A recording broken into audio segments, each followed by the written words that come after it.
बिस्मिल्लाहिर्रहमानिर्रहीम।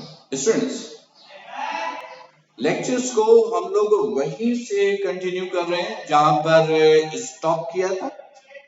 स्टूडेंट देखिएगा, हम लोग जहां पे बात कर रहे थे,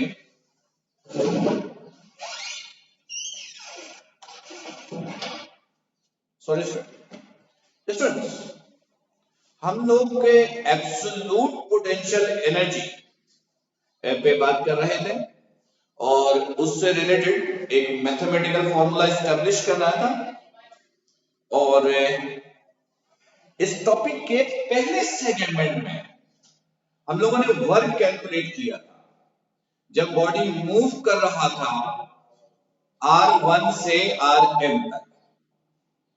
फिर टोटल वर्क निकालने के लिए हमने सबको प्लस किया था, राइट।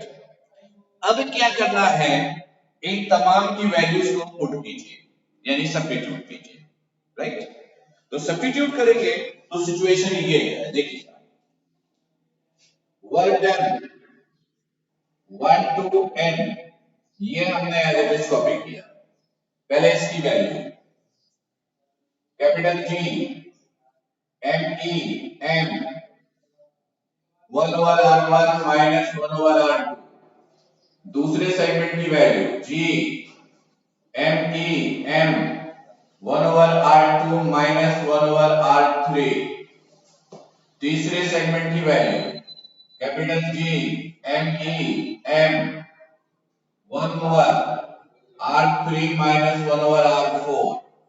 चौथे सेगमेंट की value capital G M E M 1 over R4 minus 1 over R5। ऐसी तो बहुत सारे सेगमेंट हैं, तो डॉटेड लाइन यूज की। अब वैल्यू पुट कीजिए, capital G M E M 1 over R n minus 3 minus 1 over R n minus 2 plus capital G M E M 1 over R n minus 2 minus 1 over R n minus 1 plus capital G M E M 1 over R n minus 1 minus 1 over R n। Students, ये हमने सबकी value put कर दी, right. अब जो common आ रहा है वो कॉमन निकालिए। क्या कॉमन आ रहा है? कैपिटल G M E और M कॉमन आ रहा है, वो कॉमन निकाल लीजिए। Work done 1 to n capital G M E M common break दे दिया, ये ब्रैकेट वाली वैल्यू रहेगी, ब्रैकेट वाली वैल्यू ये कॉमन, सब में से ये कॉमन, ब्रैकेट वाली वैल्यू हर एक में से रहेगी। R1 minus 1 over R2, यहां से ये रह गया, plus 1 over R2 minus 1 over R3, यहां से ये रह गया 1 over R3 minus 1 over R4, यहां से ये रह गया 1 over R4 minus 1 over R5। फिर डॉटेड लाइन, यहां से ये रह गया 1 over R n minus 3 minus 1 over R n minus 2, ये रह गया plus 1 over R n minus 2 minus 1 over R n minus 1 plus ये रह गया 1 over R n minus 1 minus 1 over R n, right students. अब जो स्टूडेंट्स कैंसिल हो रहा है उसको कैंसिल कीजिएगा। देखिएगा, ये माइनस ये प्लस, ये माइनस ये प्लस, माइनस प्लस, ये माइनस ये प्लस, इस पॉइंट को क्लियर कीजिएगा। ये माइनस ये प्लस, ये कैंसिल हुआ इससे, ये कैंसिल हुआ इससे, ये कैंसिल हुआ इससे, ये कैंसिल होगा अपने आने वाले टर्म से जो कि डॉटेड लाइन के अंदर मौजूद है, राइट। इसी तरह ये प्लस ये माइनस, ये प्लस ये माइनस, ये प्लस ये माइनस, ये कैंसिल हुआ इससे, ये कैंसिल हुआ इससे, ये कैंसिल होगा अपने प्रीवियस टर्म से जो कि डॉटेड लाइन के अंदर मौजूद है, राइट। ओके, इसमें रह क्या गया, देखिए ये रहेगा work done 1 to n equal to capital G M E M 1 over r1 minus यहाँ से ये 1 over rn, right students. Students ये आ गया वर्क, कौन सा वर्क, ये वर्क आया 1 से n तक का, 1 से n तक का, यानी r1 से rn। स्टूडेंट्स हमें r1 से rn तक का वर्क नहीं चाहिए था, वर्क तो हमें चाहिए था r1 से इनफाइनाइट तक का, लेकिन चूंकि इनफाइनाइट की कैलकुलेशन पॉसिबल नहीं थी तो हमने सपोज किया r1 से rn। अब ये वर्क आ गया, ये वर्क है when body moves from point r1 to rn। अब एक काम कीजिए, rn को रिप्लेस कर दीजिए इनफाइनाइट से, तो वो फॉर्मूला कन्वर्ट हो जाएगा r1 टू इनफाइनाइट के लिए, r1 टू इनफाइनाइट के लिए, यानी ऐसे लिखिएगा आपने कहा rn replace by infinity, then work done, अब n की जगह infinity m e m 1 over r1, अब rn की जगह इनफाइनाइट, जहां 1 से इनफाइनाइट आ जाए उसके लिए वर्ड इस्तेमाल करते हैं एब्सोल्यूट, जहां पर भी इनफाइनाइट का वर्ड आ जाए वहां पर आप क्या इस्तेमाल कर सकते हैं, एब्सोल्यूट का वर्ड। स्टूडेंट्स यहां से रहेगा G M E M 1 over r1 minus, students infinite जब किसी वैल्यू को डिवाइड करता है, इनफाइनाइट जब किसी वैल्यू को डिवाइड करता है तो रिजल्ट आता है 0। फिर सुनिएगा, इनफाइनाइट को कोई फाइनाइट डिवाइड कर दे, इनफाइनाइट को कोई फाइनाइट वैल्यू डिवाइड कर दे, जैसे इनफाइनाइट डिवाइडेड बाय 10,000 या 2, तो रिजल्ट विल बी इनफाइनाइट। लेकिन किसी फाइनाइट वैल्यू को इनफाइनाइट डिवाइड कर दे, फाइनाइट वैल्यू को इनफाइनाइट डिवाइड कर दे तो रिजल्ट विल बी 0, इसलिए ये रिजल्ट हो गया 0। तो स्टूडेंट्स आपके पास ये है, ये एब्सोल्यूट वर्क है, राइट।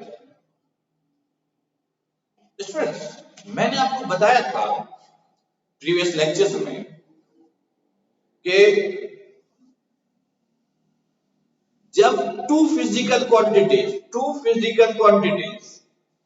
एक दूसरे के डायरेक्टली प्रोपोर्शनल तो उन दोनों को एक दूसरे से आप रिप्लेस कर सकते हैं। जब टू फिजिकल क्वांटिटीज एक दूसरे के डायरेक्टली प्रोपोर्शनल हो तो उन दोनों को एक दूसरे से रिप्लेस कर सकते हो, जैसे वर्क और एनर्जी। वर्क और एनर्जी एक दूसरे के डायरेक्टली प्रोपोर्शनल होता है तो आप वर्क की जगह एनर्जी, एनर्जी की जगह वर्क लिखना चाहे तो आप लिख सकते हैं। तो मैंने यहां पर ये लिखा, देखिएगा above equation can be written as, above equation can be written as,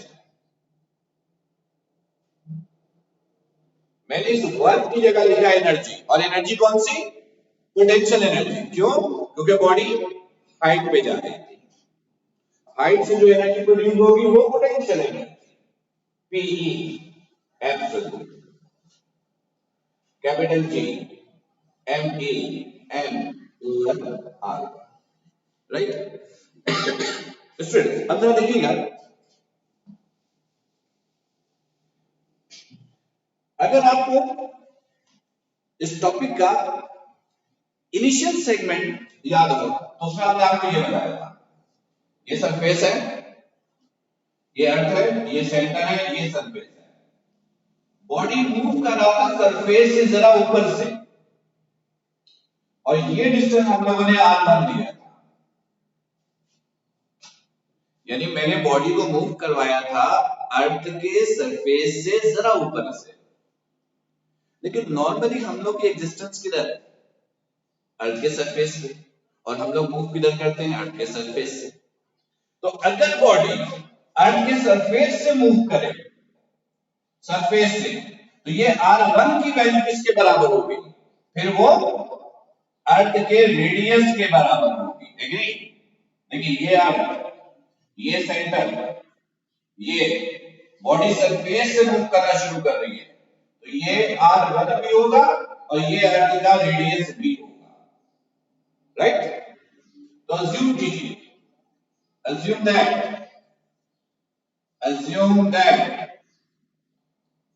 body moves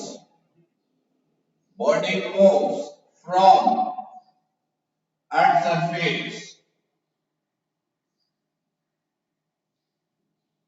तो फिर इस फॉर्मूले की शक्ल क्या होगी? बस यहां पे सिर्फ R1 की जगह क्या लिखेंगे? RE। अगर बॉडी अर्थ के सरफेस से मूव करता है तो R1 की जगह क्या लिखेंगे? RE, यानी शक्ल ये बन गई।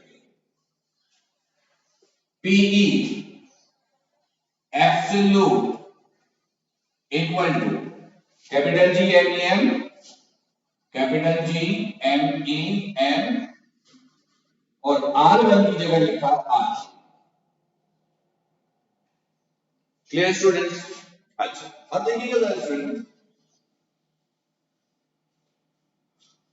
बॉडी मूव कर रहा था इस टॉपिक में नीचे से ऊपर की तरफ। मतलब ये हुआ कि बॉडी मूव कर रहा था against the field of gravity.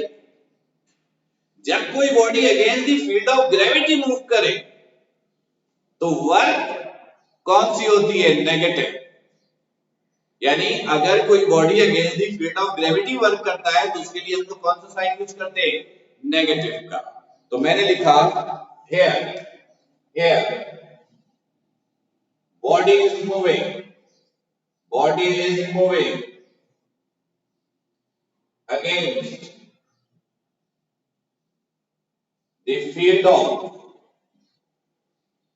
of gravity, so तो ये लिखेंगे आप ऐसे, ये नेगेटिव का साइन। तो स्टूडेंट्स, ये आया आपके पास एब्सोल्यूट पोटेंशियल एनर्जी मालूम करने का फॉर्मूला, राइट? ये है एब्सोल्यूट पोटेंशियल एनर्जी।